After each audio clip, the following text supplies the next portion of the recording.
जवाब बदले जिंदगी। दोस्तों, एक छोटी सी कहानी आप लोगों के साथ शेयर करने जा रहा हूँ। जो बड़ी खूबसूरत कहानियां हम हमेशा अपने बच्चों को अलग अलग तरह के जवाब देते हैं। जब भी हमारे बच्चे किसी क्यूरियोसिटी में होते हैं, कुछ जानना चाहते हैं, समझना चाहते हैं, तो हम उन्हें अलग अलग तरह के जवाब देते हैं। लेकिन रॉबर्ट टी कियोसाकी की एक बुक है रिच डैड पुअर डैड, उसमें उन्होंने अपने जीवन की एक छोटी सी कहानी को विस्तृत करते हुए बताया कि एक जवाब ने मेरी जिंदगी बदल दी। आइए जानते हैं कि वो जवाब क्या था और सवाल क्या था। रॉबर्ट टी कियोसाकी के पिता एक टीचर थे और उनके दोस्त के पिता एक बिजनेसमैन थे। हमेशा घर में पैसों की कमी रहती थी। हमेशा उसके पिता ये बात कहते रहते थे कि मेरे पास पैसे नहीं हैं। और रॉबर्ट टी कियोसाकी हमेशा इस बात को ध्यान में रखता कि मेरे दोस्त के पिता बड़े शांत स्वभाव के और एक बड़ी इच्छा शक्ति रखने वाले और बड़ी सोच रखने वाले व्यक्ति हैं, वहीं मेरे पिता हमेशा पैसे को लेकर एक कंजस्टेड भावना रखते हैं। एक दिन शहर के अंदर मेला लगा हुआ था। उस मेले के अंदर जाने की इच्छा रॉबर्ट टी कियोसाकी ने अपने पिता के साथ शेयर की। उसके पिता ने कहा, हमारे पास इतने पैसे नहीं हैं। उसने कहा कि मैं पैसे नहीं खर्चवाऊंगा, आप मुझे मेले में सिर्फ घुमा लाएं। पिता मान गए और वो चल दिए। वही हुआ जिसका उसके पिता को डर था। मेले में पहुंचे, वहां पर बहुत सारी दुकानें थी और दुकानों पर खिलौनों को देखकर रॉबर्ट टी कियोसाकी यानी कि उस बच्चे का मन पिघल गया। उसे खिलौने अच्छे लगने लगे और उसने अपने पिता से एक गाड़ी लेने की इच्छा जाहिर की, एक खिलौना लेने की इच्छा जाहिर की। उसके पिता ने कहा, बेटा हमारे पास इतने पैसे नहीं हैं कि हम इस खिलौने को खरीद पाएं। उस बच्चे का मन एकदम ठहर सा गया।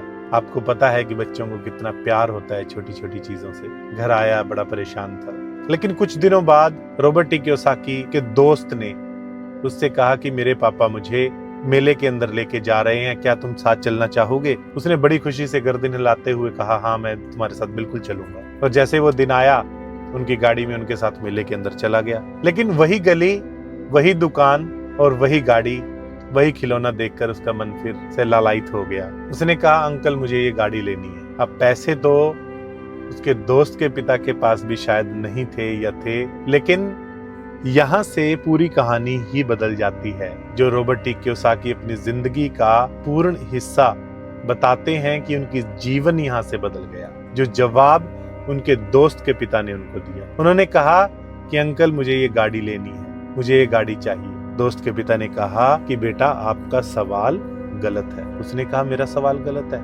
मतलब अंकल?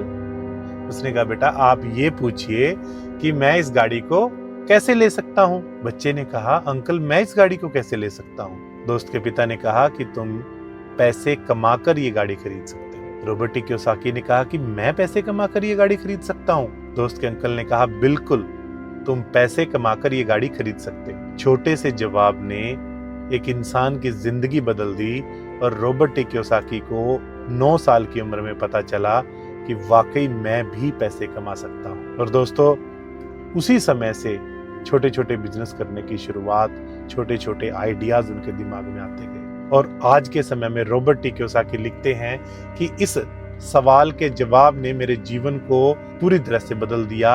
और आज मैं अगर रॉबर्ट टी कियोसाकी पूरी दुनिया के अंदर अगर मशहूर हूं, तो सिर्फ इस वजह से कि उस सवाल ने मेरी जिंदगी बदल दी। दोस्तों, क्या हम अपने जीवन में ऐसी गलतियां नहीं करते?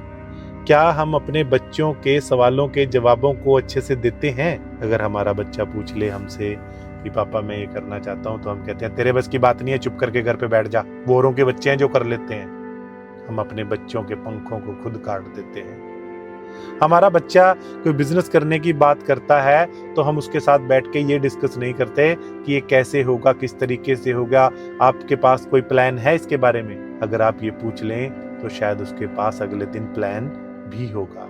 लेकिन हम अपने बच्चों को हमेशा नेगेटिव बोलते हैं, हमेशा नो की भावना से देखते हैं और बच्चे अपने जीवन में इतनी बार ना सुन लेते हैं कि वो कुछ करने के हिम्मत ही नहीं जुटा पाते। तो दोस्तों, जब भी आपका बच्चा आपसे कुछ मांगे या कुछ कहे, तो उसके जवाब को बड़ा सोच समझ कर दें। आपका दिया हुआ जवाब आपके बच्चे पर क्या प्रभाव डाल सकता है, ये इस कहानी से हमें पता चलता है। तो दोस्तों, हमेशा पॉजिटिव जवाब देने की ही कोशिश करें कि आपके बच्चे का भविष्य आपके शब्दों में छिपा है। आज के लिए इतना ही। बहुत बहुत धन्यवाद। कहानी अच्छी लगे तो आप अपनों के साथ शेयर कर सकते हैं।